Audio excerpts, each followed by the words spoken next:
成都为什么叫 gay 都？然后连他们的新机场都叫天府机场，府哦。有网友在网上打趣说，他说成都啊，除了这个天府大道是直的，其他都是弯的，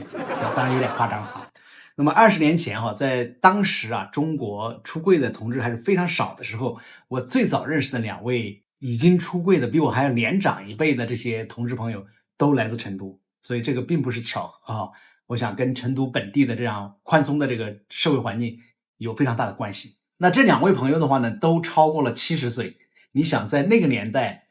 出柜的这个同志朋友其实还是非常少的哈。当时有一个朋友说他已经出柜好多年了嘛，我报以这种敬佩的眼光说你是大哥，你牛，对吧？然后他说这算什么，在我们成都出柜的很多，因为他当时还说他跟他爸妈都出柜了。另一位朋友的话呢，我是在南方周末读到他们的故事哈。那在1985年的时候，那他们2个就自制了一个结婚证啊。1985年收看我们频道的朋友可能很多还没有出生，对吧？所以现在他们2个人已经在一起39年了，而且还接受了很多的媒体采访，我们也可以看一下他们接受媒体采访的情况。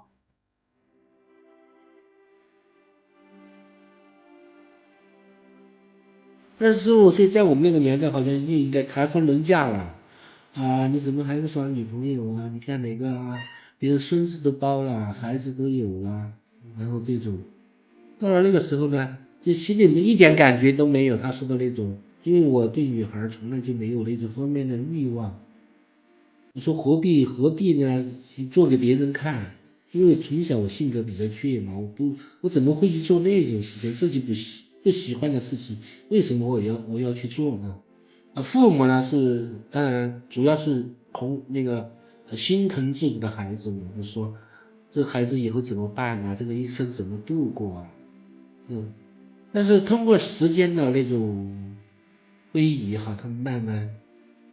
慢还是理解了。后来我们2个人在一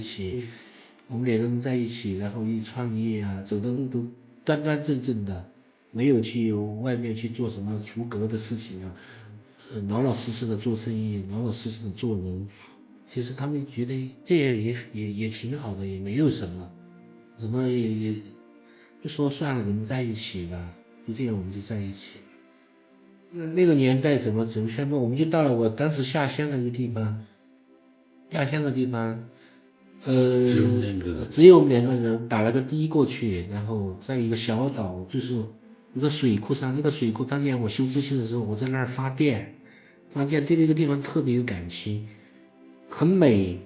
很美的一个地方。到了春天的时候，就春暖花开，满山遍野的那种映山红哈，开着那个，我感到那个地方很美，也很幽静。就说我们没有谁跟我们作证，就让青天白云绿水给我们作证吧。就是我们要在一起，我们要在一起生活，一直生活下去。从那个时候我们就那天开始一直生活到现在，已经30年了。那么趁着这2天在成都出差的机会呢，我好好的了解了一下成都这个城市为什么对我们性少数人群、对 LGBT 人群这么友善和包容。我们先讲一下成都这个城市的天气啊，因为我在这边啊，这个总体来讲天气很舒适，跟我平时生活的广州相比的话呢，这里温度要更为适宜，也不像广州那么的闷热。晚上如果你不想开空调的话呢，也可以但是在广州如果你不开空调的话，估计很难睡着啊。除了天气以外的话呢，成都是一个超过2100万人口的一个城市哈，非常非常多的人口，而且它是整个中国西南地区经济非常好的一个城市，因为它在西南属于这种特大型城市嘛，有很多的外资企业在这里投资，那这样的话呢，也就吸纳了很多的外地人来到成都工作，不仅仅是四川人了，很多外省的人也会来到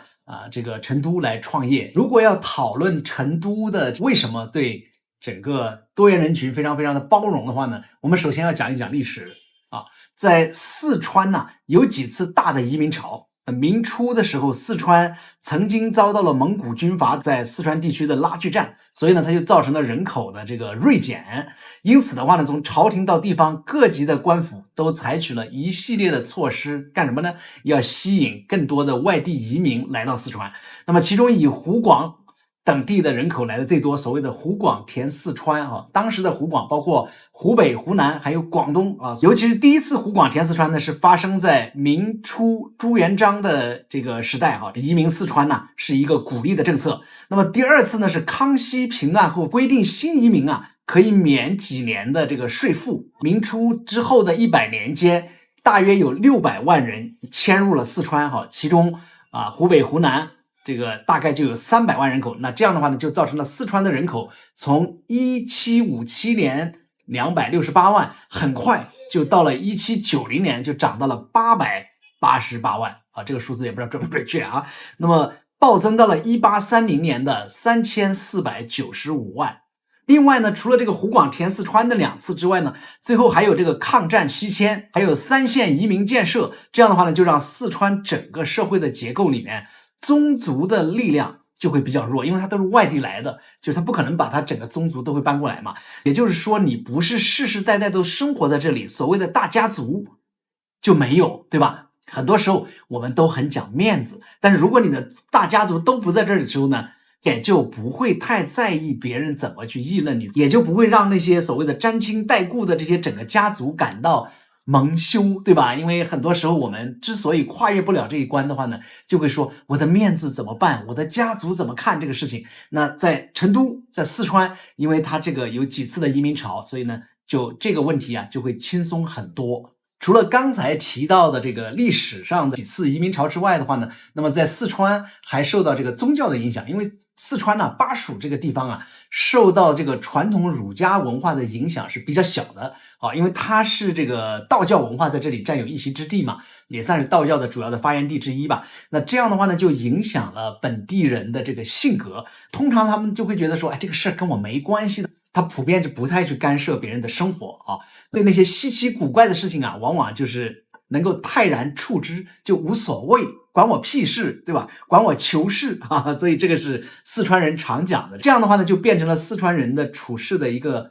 信奉的一个原则吧。因为儒家文化对这个四川本地人的影响要稍微小一点，那这样的话呢，就会说传宗接代的这种压力和这种文化呀，对四川人的这个影响啊，要小很多。除了提到的以上2点之外的话呢，经济模式也有非常大的原因。因为在四川呢，虽然成都这个地方有一个盆地哈，但是周边都很多是大山，景色非常的美。但是你在古代的时候，你要走出大山是非常非常的困难。那这样的话呢，你的经济就可能是要发展那种自给自足的这种经济哈。那这个时候，比如说你的商业贸易啊，其实最多也就是从乡里面到县里面能够走那么远，都已经非常非常的不错了。那这样的话呢，就是女性在整个经济的这个交易当中，女性呢，她其实也可以撑起很重要的一个作用。她跟其他的一些省份，尤其是东边呢、南边的这些省份相比哈，就是男性要出远门，要去做这个游商啊，或者说整个家庭的经济通常是以男性为主啊，其实不太一样的。女性有可能会承担了很重要的经济上的，它其实也占有一定的地位了。因为它经济上占有了一定的地位之后呢，那么四川人本身呢，这个女性的那种泼辣的这种干练的这个性格也就表现出来了，对吧？女同性恋当中那些假小子其实也就不会受到太大的压迫。还有一个就是在日常的生活里面，在成都它其实是比较休闲的啊，不会那么的紧张，它有一种松弛感，对吧？如果你有什么事儿的话呢，有什么是一场小麻将不能解决的呢？如果打一场小麻将没有解决的话呢，咱们再打一场。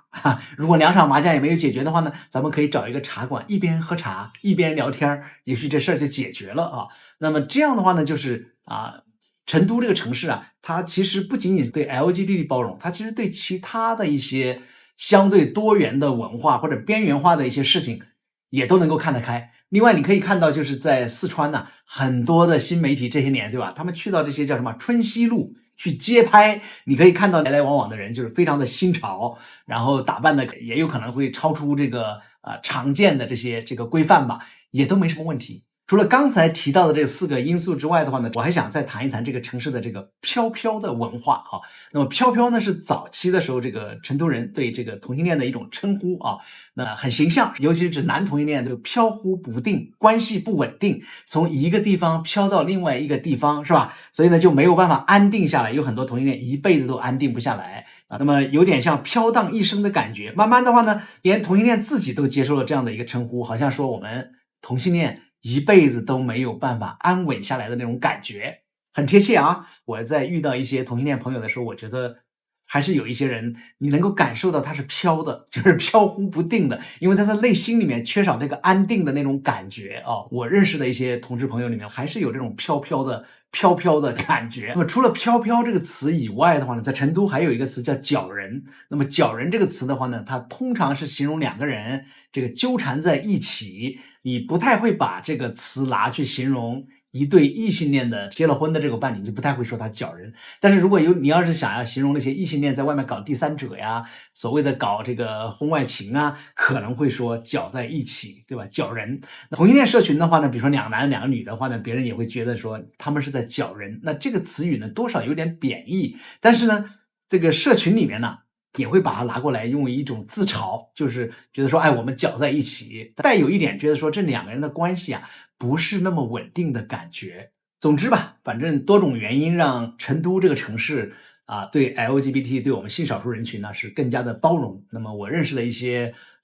同事朋友，有的从外省搬到成都来创业呀，搬到这个地方来生活呀，他们都说这个舒适度啊，这个宽松度啊非常的好，非常有市民的文化。同时的话呢，在这个城市呢，因为它人多嘛，你很容易找到同志酒吧呀、同志桑拿呀，然后同志的一些这个活动啊。讲到同志桑拿的时候，大家可能知道前几年有个叫 MC 事件，是吧？那么就是有一年呢，这个在 MC 这样一个同志桑拿里面，有一些人啊去到里面玩的时候，就可能拍了照片，一些辣眼睛的照片呢就被传到了网上，所以形成了一个非常大的公共事件。但是呢，这个事情呢，我觉得如果要换在别的地方啊，可能处理起来那我估计当地政府会毫不留情面啊。我觉得成都了不起，就是在这个事情的处理上，没听说有更大的舆情风波出来，处理的还是非常的这个，至少我们看到啊是不错的。几年过去了之后的话呢，那么成都这个城市呢，就该开的酒吧还在开着，对吧？该开的同志桑拿可能还在开着，